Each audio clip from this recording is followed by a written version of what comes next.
کہ آپ جانتے ہیں قرآن کی وہ کون سی آیت ہے جو آپ کو اولاد سے نواز سکتی ہے؟ مایوس ہونا چھوڑ دیں، یہ ایک قرآنی وظیفہ آزمائیں، انشاءاللہ معجزہ ہوگا۔ اولاد کی نعمت رب کریم کا سب سے خوبصورت تحفہ ہے، لیکن جب یہ نعمت نہ ملے تو دل ٹوٹ جاتا ہے، مایوسی گھیر لیتی ہے۔ آج میں آپ کے لیے ایک ایسا وظیفہ اور ایک ایسی دعا لے کر آئی ہوں جو نہ صرف آپ کو حوصلہ دے گی بلکہ انشاءاللہ آپ کی گود کو بھی ہرا بھرا کر دے گی۔ قرآن کریم میں حضرت زکریا علیہ السلام کی دعا کا ذکر ہے۔ جب وہ بڑھاپے میں اولاد کے لیے پریشان تھے تو انہوں نے اپنے رب سے دعا مانگی۔ اسی دعا کا ایک حصہ سورہ ال عمران کی آیت نمبر 38 میں موجود ہے، جس کا خوبصورت ترجمہ ہے: اے میرے رب، مجھے اپنی جناب سے پاکیزہ اولاد عطا فرما، بے شک تو ہی دعا کا سننے والا ہے۔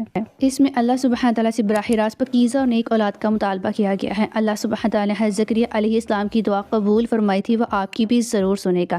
عمل کا طریقہ کار نوٹ کر لیجیے اور عمل کرنے سے پہلے کمنٹ سیکشن میں لا الہ الا اللہ ضرور لکھیں۔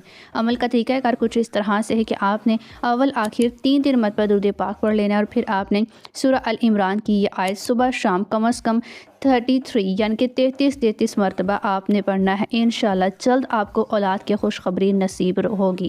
یاد رکھیے، اللہ تعالیٰ کی رحمت سے کبھی مایوس نہیں ہونا چاہیے، وہ جب دیتا ہے تو کن فیکون ہو جاتا ہے۔ اور ایک اور اہم بات، آپ اپنی ہر دعا قبول کروانے کے لیے یہ ایک بہترین نسخہ اپنے ساتھ لازمی رکھیں۔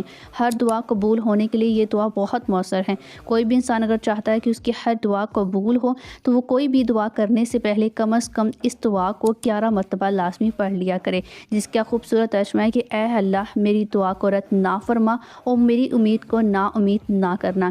مکمل یقین کے ساتھ اس کو پڑھیں، اللہ سبحانہ تعالیٰ کی ذات سے مانگے اور صدقہ جائے سمجھ کر لازمی اس کو شیئر کریں۔ انشاءاللہ آپ کی ہر دعا قبول ہوگی۔